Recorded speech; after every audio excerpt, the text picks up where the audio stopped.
Rambaud, peintre en bâtiment de métier, joueur de footnet dit tennis ballon depuis 2006 et joueur du tennis ballon lyonnais.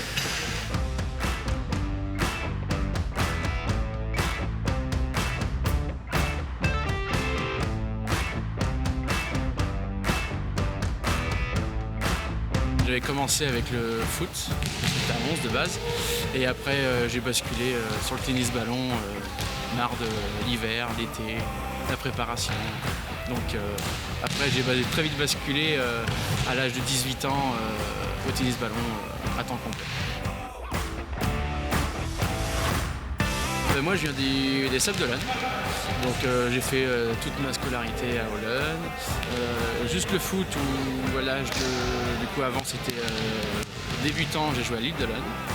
Après jusqu'en Benjamin j'ai joué à l'île d'Olonne. Après je suis parti à La Roche-sur-Yon VF, 2 ans. Après j'ai fait une année à Chaland et je suis retourné après en 15 ans, deuxième année au TEC Les Sables. Je ne suis pas trop éloigné. Alors nous on a découvert le tennis ballon sur la plage avec les anciens du club qui ont commencé depuis longtemps, qui jouaient sur la plage. Nous on s'y est pris à prendre un terrain à côté d'eux, à les regarder, apprendre les gestes.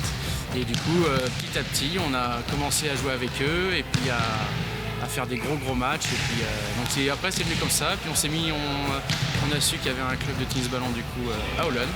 Donc on s'y est intéressé, puis du coup on s'est inscrit, puis l'histoire est partie comme ça, quoi. Il y a moi, Kevin Descamps, du coup Olivier Rambaud qui nous a rejoint après, il y a Adrien Robin, notre attaquant aussi, donc on a tous suivi le cursus après, tous tennis ballon.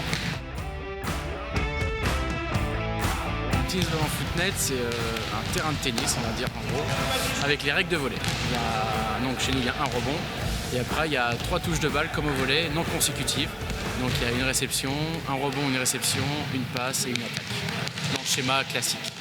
Il y a du simple, 1 contre 1, du double avec 3 joueurs, si possible pour un remplacement. Et en triple, 3 contre 3 avec 2 remplaçants. Alors c'est pas de coup de pied, c'est beaucoup de plat du pied.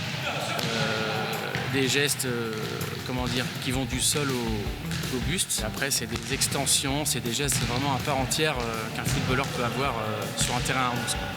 Les filets c'est pas comme, c'est des filets de tennis. Après nous on met des mires pour que le filet soit toujours au même niveau à 1m10 tout le temps.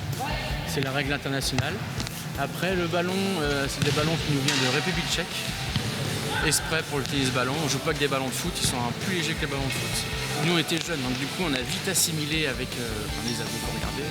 Et du coup on a très vite assimilé les gestes, on a appris à jouer dans le sable.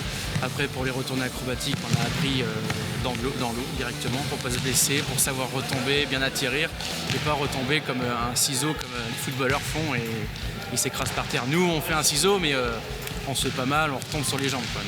Oui, on peut avoir des grosses attaques fortes. Et là après on appelle ça comme des retournées, comme Adrien fait, des retournées acrobatiques avec un amorti.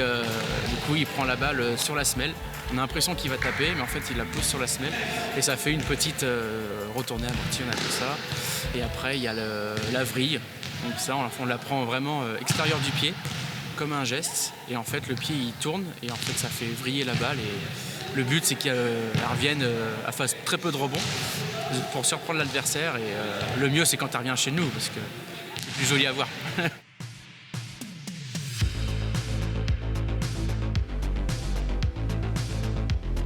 Faire le championnat du monde en République tchèque à Prague, c'est vraiment le saint graal pour un joueur de tennis ballon parce que c'est là où tout est né en fait, tout est parti. Et là le faire dans une salle de 4500 personnes boostées de 8h le matin à 18h le soir, c'était la folie, ça fait même mal au crâne à force de rester dans la salle. Donc on essayait d'avoir des temps de pause en dehors de la salle pour justement essayer de souffler un peu parce que c'était la folie. C'était du vendredi 4 novembre au dimanche 6. Donc le vendredi c'était vraiment des matchs de poule pour le simple, le double et le triple. Ensuite le samedi c'était les matchs de les huitièmes de finale en gros, 8e quart de finale, et le dimanche demi-finale et finale. On faisait en gros, on faisait 4 matchs par jour. Et on finit premier des poules Et donc le samedi, on joue les Roumains, qu'on bat 2-7-0 aussi. Après, on enchaîne avec les Hongrois, on les bat aussi 2-7-0. Et donc là, on sait que là, on a un gros... Du coup, on finit premier. Et on sait que de l'autre côté, en demi-finale, il y a un Slovaquie-République tchèque. Donc là, on s'est dit, c'est génial, on peut jouer contre les Tchèques en finale. Et du coup, nous, on bat les Hongrois pour le coup. Et du coup, finale, encore nous, France et puis Slovaquie. Et du coup, ça s'est fini en finale contre les Slovaques. Où là, pour le coup, on les bat 2-7-0, 11-7 et 12-10. On perdait 10-8.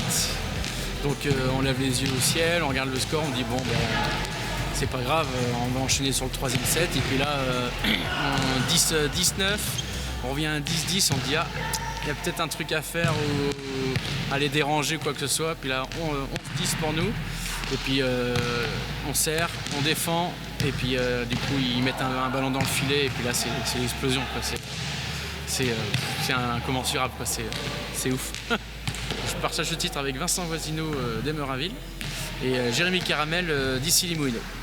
Donc deux potes aussi qu'on se connaît depuis peut-être 15 ans. Donc c'est une histoire magique, quoi. J'ai même trouvé sur mon téléphone une photo où en 2012, donc c'était il y a 10 ans, où un tournoi de simple, on finit 1-2-3 en simple, une finale de simple. Et puis 10 ans après, on est champion du monde. Donc, c'est génial.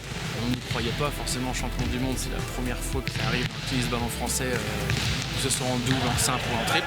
C'est vraiment la première fois, c'est historique. Et puis cette année, c'était surtout les 100 ans du footnet mondial. C'est vraiment le Saint Graal pour nous, en plus à Prague et en République tchèque. C'est vraiment ce qui est arrivé de plus fou dans notre vie pour l'instant, avec la naissance des enfants. Mais au niveau du sport, c'est vraiment la chose la plus folle. Oui, pour descendre, ça va. Ça va. Ça se fait petit à petit. J'ai reçu des messages, je ne sais combien de messages, où tout le monde était content, tout le monde a suivi ça sur Internet, sur YouTube. Je crois qu'ils ont tous pleuré comme moi, tous contents, puis contents de se retrouver à un dernier entraînement là pour fêter ça.